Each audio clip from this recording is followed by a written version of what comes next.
कहानी की शुरुआत में हमें एक मिथिरल क्रिएचर की दुनिया को दिखाया जाता है, जहां बहुत सालों पहले लोग अपने सभी काम मैजिक से किया करते थे। लेकिन मैजिक को सीखना कोई आसान काम नहीं था। इसमें लोग बहुत मेहनत से मास्टर बनते थे। इसलिए यहाँ के लोगों ने मैजिक को सीखना ही बंद कर दिया और अपने कामों को आसान बनाने के लिए लोगों ने मैजिक के बजाय टेक्नोलॉजी को अपना लिया। और देखते ही देखते इस दुनिया से मैजिक पूरी तरह से खत्म हो गया। अब यहाँ के लोग टेक्नोलॉजी की मदद से ही अपने सभी काम करते हैं। फिर हमें इस कहानी के हीरो इयान लाइटफुट को दिखाया जाता है, जो अपने 16वें जन्मदिन पर अपने पापा का स्वेट शर्ट पहनता है। इसके पापा का देहांत इसके जन्म से पहले ही हो गया था। इयान जब अपने रूम से नीचे आता है तो हमें इयान की मदर लॉरेल को दिखाया जाता है, जो एक्सरसाइज कर रही होती है। तभी उसके पास उसका पेट ब्लेजी आता है, जो उसके साथ मस्ती करने लगता है। तो लॉरेल उसे वहां से भगाती है और इयान को बर्थडे विश करती है। फिर जब इयान फ्रिज से कुछ खाने के लिए निकालने लगता है तो लॉरेल उसे मना कर देती है कि यह उसके बर्थडे पार्टी के लिए है। इस पर इयान हैरान हो जाता है, क्योंकि उसका कोई भी दोस्त नहीं होता है। इस पर उसकी मॉम उसे बताती है कि उसने उसके साइंस क्लास के दोस्तों को इनवाइट किया है। इतने में इयान का भाई बार्ले आता है और इयान को हग कर लेता है। फिर वह अपनी माँ के साथ बहुत मस्ती करने लग जाता है। दोनों भाइयों में बहुत डिफरेंस होता है। इयान बहुत ही शांत स्वभाव का होता है, जबकि बार्ले बहुत ओवर कॉन्फिडेंट और शरारती होता है। वह अपनी शरारतें कर ही रहा होता है कि इतने में वहाँ इंस्पेक्टर ब्रोंको आता है, जिसका शरीर आधा इंसान और आधा घोड़े का होता है। ब्रोंको लॉरेल का बॉयफ्रेंड होता है। ब्रोंको जब घर के अंदर आता है तब उसके चलने की वजह से सामान इधर उधर गिरने लगता है और इयान, जो कि अपने लिए टोस्ट बना रहा होता है, इस हड़बड़ी में वो भी गिर जाता है। और यही नहीं, बार्ले के साथ उसका स्वेट शर्ट का एक धागा अटक जाता है, जिसकी वजह से इयान के फादर का स्वेट शर्ट फट जाता है। इस पर इयान बहुत सैड हो जाता है। आज उसका बर्थडे होता है, लेकिन सभी काम खराब हो रहे होते हैं। वह ब्रेकफास्ट करने के लिए एक बर्गर शॉप में जाता है, जहां गैस्टन नाम का एक आदमी उसकी स्वेट शर्ट देखकर उससे पूछता है क्या वह टाउन के कॉलेज में पढ़ता है। तब इयान मना करते हुए कहता है कि यह तो मेरे डैड की स्वेट शर्ट है। तब वह आदमी पहचान जाता है कि इयान विंडन लाइटफुट का बेटा है और फिर कहता है कि मैं उसका क्लासमेट था। इस पर इयान अपने डैड के बारे में पूछने लगता है तो वह आदमी बताता है कि उसके फादर बहुत अच्छे इंसान थे, वह बहुत कॉन्फिडेंट थे। इयान अपने डैड के बारे में अच्छी बातें सुनकर बहुत ही अच्छा फील करता है और वो अपनी बकेट लिस्ट बनाता है, जिसमें वो सारी बातें लिखने लगता है जो वह करना चाहता है। इयान स्कूल जाकर काफी वियर्ड एक्ट करने लगता है, क्योंकि उसमें कोई कॉन्फिडेंस नहीं होता। वो स्कूल के बाद अपनी बकेट लिस्ट के मुताबिक ड्राइविंग क्लास के लिए जाता है। अब आखिरी और सबसे मुश्किल काम रह जाता है, जो कि सबको अपने बर्थडे पार्टी के लिए इनवाइट करना होता है। इयान काफी परेशान होता है कि वो कौन सा वर्ड यूज करे और कौन सा नहीं, इसलिए वो वर्ड्स को याद रखने के लिए हाथ पर लिख लेता है और फाइनली वह घबराकर सबको इनवाइट करने लगता है।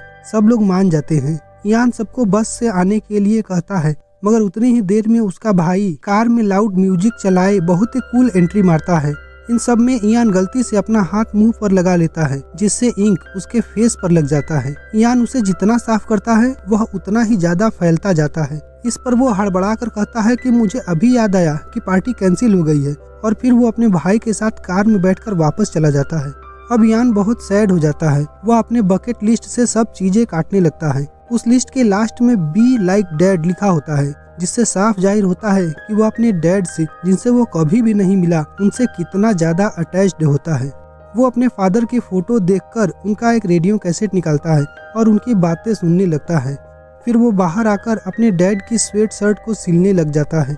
तभी वहाँ उसकी मदर आ जाती है।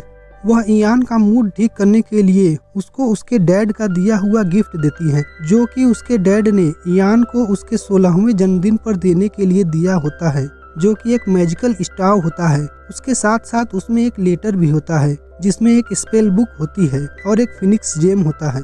फिनिक्स जेम से मरे हुए इंसान को एक दिन के लिए जिंदा किया जा सकता है। दोनों भाई अपने मरे हुए डैड को वापस जिंदा करने के लिए बहुत एक्साइटेड हो जाते हैं। बार्ले अपने डैड को जिंदा करने के लिए मंत्र बोलता है और काफी कोशिश करता है, लेकिन कुछ नहीं होता है। तब सब लोग परेशान होकर वहाँ से चले जाते हैं।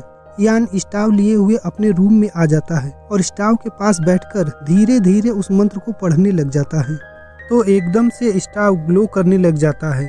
यह देखकर इयान मंत्र को पूरा पढ़ता है। यान जैसे जैसे मंत्र को पढ़ता जाता है तो उसमें से मैजिक निकलता है और वह उसके फादर को बनाना शुरू कर देता है। बार्ले शोर सुनकर इयान के रूम में आ जाता है और इयान को मोटिवेट करता है कि वो मंत्र को पूरा करे, मगर वह नर्वसनेस की वजह से मंत्र को गलत पढ़ देता है, जिसकी वजह से जेम टूट जाता है और अब तक उसके फादर का सिर्फ पैर ही बना होता है। दोनों को कुछ समझ में ही नहीं आता है कि अब वे क्या करें। टूटा हुआ जेम देखकर बार्ले को आइडिया आता है और वो विजर्ड गेम का कार्ड निकालता है और विजर्ड के घर जाने को कहता है ताकि वो जेम लेकर इस पैर को कंप्लीट कर सके और अपने पापा को एक दिन के लिए जिंदा कर सके। मगर इसके लिए उनके पास सिर्फ 24 आवर्स ही होते हैं, क्योंकि मंत्र मरे हुए इंसानों को सिर्फ एक दिन के लिए ही जिंदा कर सकता है। इसके बाद दोनों अपने पापा के पैर को लेकर विजर्ड के घर जाने के लिए निकल जाते हैं। गाड़ी बार्ले ड्राइव कर रहा होता है। इयान अपने पापा से मिलने के एक्साइटमेंट में एक बकेट लिस्ट बनाता है। उसमें वो सब कुछ लिखता है जो वो अपने पापा के साथ करना चाहता है। बार्ले इयान से कहता है कि वह स्पेल बुक से अलग अलग मंत्रों की प्रैक्टिस करे। इस पर इयान एक मंत्र को ट्राई करता है, लेकिन कुछ मैजिक नहीं होता है। फिर इयान अपने फादर के ऊपर वाले हिस्से पर एक डॉल फिट कर देता है। वहीं दूसरी तरफ हमें इयान की मॉम को दिखाया जाता है, जो इयान के रूम में जाती हैं तो दरवाजे पर लिखा नोट देखकर हैरान हो जाती हैं कि दोनों भाई कहीं गए हैं। फिर जब वो इयान के रूम में जाती हैं तो वो ये देखकर परेशान हो जाती हैं कि हर तरफ चीजें बिखरी हुई हैं। लोरेल वहाँ पड़े हुए कार्ड्स को देखकर समझ जाती है कि वो कहाँ गए हैं और वो गाड़ी लेकर वहाँ के लिए निकल पड़ती है। वहीं दूसरी तरफ बार्ले और इयान विजर्ड के घर पहुंच जाते हैं और दोनों भाई जब अपने हाफ डैड को लेकर अंदर जाते हैं तो अंदर का नज़ारा देखकर हैरान हो जाते हैं, क्योंकि वो एक रेस्टोरेंट होता है जहां की ओनर कोरी द ड्रैगन होती है। इयान और बार्ले अपने डैड के लिए कोरी से फिनिक्स जेम के बारे में पूछते हैं तो वह बताती है कि वो किड्स के खेलने की पुरानी एडवेंचर गेम थी जो कि डायमंड शेप की बनी होती है। मगर फिर बार्ले उससे रियल फिनिक्स जेम के मैप के बारे में पूछता है तो वह उसे मैप दिखाती है, मगर वो उसे ले जाने से मना कर देती है। इयान कोरी को समझाने की कोशिश करता है तो उसे गुस्सा आ जाता है और फिर वह मुंह से फायर अटैक कर देती है, जिसकी वजह से हर जगह आग लग जाती है। सब बचकर बाहर भागने लगते हैं। कोरी गुस्से में मैप को भी नीचे फेंक देती है। इयान उसे उठाने की कोशिश करता है लेकिन मैप जल जाता है। फिर वह तीनों वहां से भागने लग जाते हैं, लेकिन इयान के हाफ फादर वहीं रह जाते हैं और उनके ऊपर एक पिलर गिरने लगता है। तब इयान स्टाव पकड़े हुए मंत्र पढ़ने लगता है जिससे मैजिक होता है और वो अपने डैड को बचा लेता है। अब दोनों भाई अपने डैड को लेकर वापस कार में आ जाते हैं। इयान सैड हो जाता है क्योंकि अपने डैड को वापस लाने के लिए मैप ही आखिरी रास्ता था। इतने में बार्ले उसे दिखाता है कि उसने वह मैप ले लिया था, जिसके अकॉर्डिंग वह जगह रेविस पॉइंट होती है। फिर वो दोनों रेविस पॉइंट जाने के लिए हाईवे से जाने का डिसाइड करते हैं। उधर उनकी मॉम उन दोनों को ढूंढते हुए फायर सीन पर आ जाती है और अपने बच्चों के बारे में पूछती है। कोरी सब बताती है और कहती है कि वो दोनों बहुत बड़ी मुसीबत में हैं और एक श्राप के बारे में बताती है, जिसे सुनकर लॉरेल परेशान होकर कोरी को अपने साथ चलने के लिए कहती है, लेकिन पुलिस उसे उसके साथ जाने से मना कर देती है क्योंकि उन्हें कोरी से पूछताछ करनी होती है। कोरी की बातों से पुलिस को ऐसा लग रहा होता है जैसे कि वह पागल हो। यह देखकर लॉरेल को एक आइडिया आता है और वो डॉक्टर होने का दिखावा करके कोरी को अपने साथ कार में लेकर अपने दोनों बेटों को ढूंढने के लिए निकल जाती है। फिर हमें दोनों भाइयों को दिखाया जाता है जिनकी कार में पेट्रोल खत्म हो जाता है। बार्ले इयान को बुक में से जादुई मंत्र के बारे में बताता है जिससे किसी भी चीज को बड़ा किया जा सकता है। फिर बार्ले पेट्रोल कंटेनर को बड़ा करने के लिए कहता है। इयान ट्राई कर रहा होता है मगर बार्ले अपने एक्साइटमेंट में उसे डिस्टर्ब कर देता है, जिससे कंटेनर तो बड़ा नहीं होता है लेकिन बार्ले छोटा हो जाता है। बार्ले इयान को बताता है कि मंत्र का साइड इफेक्ट भी हो सकता है। अब इयान बार्ले को अपने पॉकेट में रखकर पेट्रोल लेने के लिए जाता है।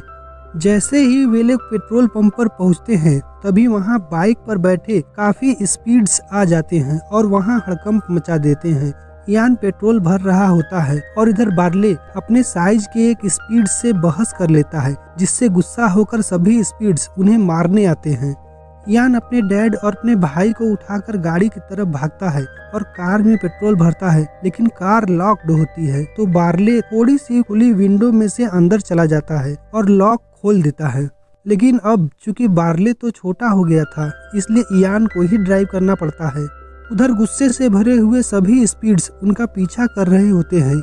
इयान, जिसने नई नई ड्राइविंग सीखा होता है और अभी तक उसने हाईवे पर गाड़ी भी नहीं चलाया होता है, इसी वजह से वो कंफ्यूज तो बहुत होता है, लेकिन उसका भाई बार्ले उसे बताता जाता है, जिससे अब इयान एक्शन स्टाइल में गाड़ी चलाता है। स्पीड्स तेजी से अंदर आकर उन पर अटैक कर देते हैं। इतने में मंत्र का असर खत्म हो जाता है और बार्ले अपने नॉर्मल साइज में आ जाता है। इयान ड्राइविंग करते हुए नॉर्थ वे में टर्न लेकर सभी स्पीड से पीछा छुड़ा लेता है, लेकिन फिर कार की स्पीड तेज होने की वजह से पुलिस उन्हें रोक लेती है। इयान, जिसने अभी नया नया ही मैजिक करना सीखा है, वो एक मैजिक की मदद से खुद को और अपने भाई को इंस्पेक्टर ब्रोंको में बदल लेता है। वो पुलिस ऑफिसर्स को अपनी बातों से झांसा दे रहे होते हैं, मगर इतने में ही मंत्र का असर खत्म होने लग जाता है और वो दोनों फौरन वहां से जान बचाकर भाग निकलते हैं। दोनों ऑफिसर्स नीचे पांव के निशान देखते हैं तो वो घोड़े के बजाय इंसानों के होते हैं, जिनको देखकर उन्हें उन पर शक हो जाता है। इससे वो ब्रोंको को कॉल करके सब बता देते हैं। उधर हमें लॉरेल को दिखाया जाता है, जो कोरी से श्राप के बारे में पूछती है, जिस पर कोरी उसे बताती है कि यह एक गार्डियन श्राप है और जो कोई भी वहां से फिनिक्स जेम ले लेगा उस पर एक बहुत ही शक्तिशाली ड्रैगन अटैक कर देगा और इस ड्रैगन को एक स्पेशल तलवार से ही मारा जा सकता है। दोनों उस तलवार को लेने के लिए एक एंटीक शॉप में जाते हैं। लॉरेल की जरूरत देखकर शॉपकीपर उससे बहुत ज्यादा पैसे मांगती है। तभी लॉरेल को ब्रांको की कॉल आती है और वो उसे बताता है कि मेरे ऑफिसर्स ने उन्हें नॉर्थ की तरफ जाते हुए देखा है। वही कोरी को उस शॉपकीपर के ऊपर बहुत ही गुस्सा आ जाता है और वो उसे बेहोश कर देती है। फिर वह दोनों तलवार लेकर वहां से निकल जाती हैं। वहीं अब ब्रोंको भी दोनों को ढूंढने के लिए निकल जाता है। दूसरी तरफ इयान और बार्ले पहाड़ी इलाके से रेविस पॉइंट की ओर जा रहे होते हैं। रास्ता काफी खराब होने की वजह से उनकी कार का बम्पर टूटकर नीचे गिर जाता है। वहीं जब ब्रोंको उस रास्ते से गुजरता है तो उसे वह बम्पर दिख जाता है और उसे पता चल जाता है कि वह दोनों किस तरफ गए हैं। इधर बार्ले एक खाई के पास जाकर अपनी कार रोकता है। अब तक सुबह हो चुकी होती है। दोनों देखते हैं कि खाई के दूसरी ओर एक फोल्डेड ब्रिज है। बार्ले इयान को ब्रिज क्रॉस करने के लिए मंत्र पढ़ने के लिए कहता है। इयान मैजिक करता है और वहाँ एक इनविजिबल ब्रिज बन जाता है। बार्ले इयान को डरता हुआ देखकर उसे हौसला देने के लिए उसकी कमर पर रस्सी बांध देता है और फिर उसे खाई में पांव रखने के लिए कहता है। इयान डरते हुए आगे बढ़ता है तो वह नीचे गिर जाता है। बार्ले उसे ऊपर खींचता है और उससे समझाता है कि वो कॉन्फिडेंट रहे। इसके बाद इयान अपने ऊपर विश्वास करके कदम आगे रखता है और आगे चलता जाता है। बीच में जाकर इयान की रस्सी खुल जाती है, मगर इयान को कुछ पता नहीं चलता है। एंड के करीब जाकर वो पीछे मुड़कर देखता है तो रस्सी अटैच्ड न होने पर वो डर जाता है और नीचे गिरने लगता है, लेकिन वो एक चट्टान को पकड़ लेता है और ऊपर आ जाता है। फिर वो ब्रिज को खोल देता है और बार्ले गाड़ी लेकर उस तरफ आ जाता है। दोनों रेवेस पॉइंट तक पहुंच चुके होते हैं। इतने में वहां ब्रोंको आ जाता है और उन्हें हेल्प करने का ऑफर करता है। यह दोनों उसका यकीन नहीं करते और उसे चकमा देकर भाग जाते हैं। ब्रोंको यह देखकर और भी ऑफिसर्स को बुला लेता है। वो सब उनका पीछा कर रहे होते हैं। इयान ऑफिसर्स को रोकने के लिए चट्टान को गिराने का मंत्र पढ़ने लगता है, लेकिन मैजिक काम नहीं करता है। अब और कोई ऑप्शन ना होने पर बार्ले एक पत्थर की मदद से कार का फुल रेस दबाकर चट्टान को तोड़ देता है और सभी पुलिस से जान छुड़ा लेता है। लेकिन इन सब में बार्ले की कार तबाह हो जाती है। अब दोनों रेविस स्टैचू की मदद से डायरेक्शन देखकर अगले रेविस स्टैचू के पास पहुंच जाते हैं। ऐसा करते करते वह उस लास्ट रेविस स्टैचू के पास पहुंच जाते हैं, जिसकी चोंच नीचे की तरफ पॉइंट कर रही होती है। इयान उस स्टैचू पर डिजाइन किया हुआ एक पत्थर देखता है, जिस पर पानी का साइन बना होता है। यह देखकर दोनों नदी को फॉलो करते हुए एक गुफा में चले जाते हैं। इयान यहाँ मैजिक से लाइट करता है और चिप्स के टुकड़े को मैजिक से बड़ा करके बोट बना लेता है। इयान और बार्ले फाइनली अपनी डेस्टिनेशन पर पहुंच जाते हैं। फिर पता चलता है कि यह सब तो एक ट्रैप होता है। वहाँ उन पर एक बड़ा सा जेली अटैक कर देता है। इयान मैजिक से दोनों को बचाता हुआ वहाँ से भागता है, लेकिन फिर वो एक टैंक में फंस जाते हैं जहाँ पानी भरने लग जाता है। फिर वो अपने डैड की मदद से नीचे लगे बटन को प्रेस करते हैं, जिससे ऊपर का ढक्कन ओपन हो जाता है। फिर जब वो खुशी खुशी ऊपर आते हैं तो बाहर का नज़ारा देखकर शॉक्ड हो जाते हैं, क्योंकि वो सब वापस इयान के स्कूल में ही पहुंच चुके थे। इयान बार्ले पर बहुत गुस्सा होता है, जो ओवर कॉन्फिडेंस से सब काम खराब कर देता है। अब तो टाइम भी बहुत कम रह गया होता है। इयान बार्ले से कहता है कि वह लास्ट मिनट अपने डैड के साथ गुजारना चाहता है, और फिर वो अपने डैड के साथ पहाड़ पर चला जाता है और अपनी बकेट लिस्ट निकालता है, और वो उन चीज़ों को देखने लगता है जो उसे अपने डैड के साथ करनी थी। इयान यह देखकर हैरान हो जाता है कि लिस्ट में मौजूद सब कुछ तो पूरा हो चुका है, और फिर उसे एहसास होता है कि उसके लिए उसका भाई बार्ले ही सब कुछ है और वो उसकी कितनी फिक्र करता है। वहीं दूसरी तरफ लॉरेल वहां आ रही होती है, लेकिन एक स्पीड उड़ती हुई उनकी कार पर आकर चिपक जाती है और सामने कुछ नजर नहीं आने की वजह से उनकी कार क्रैश हो जाती है।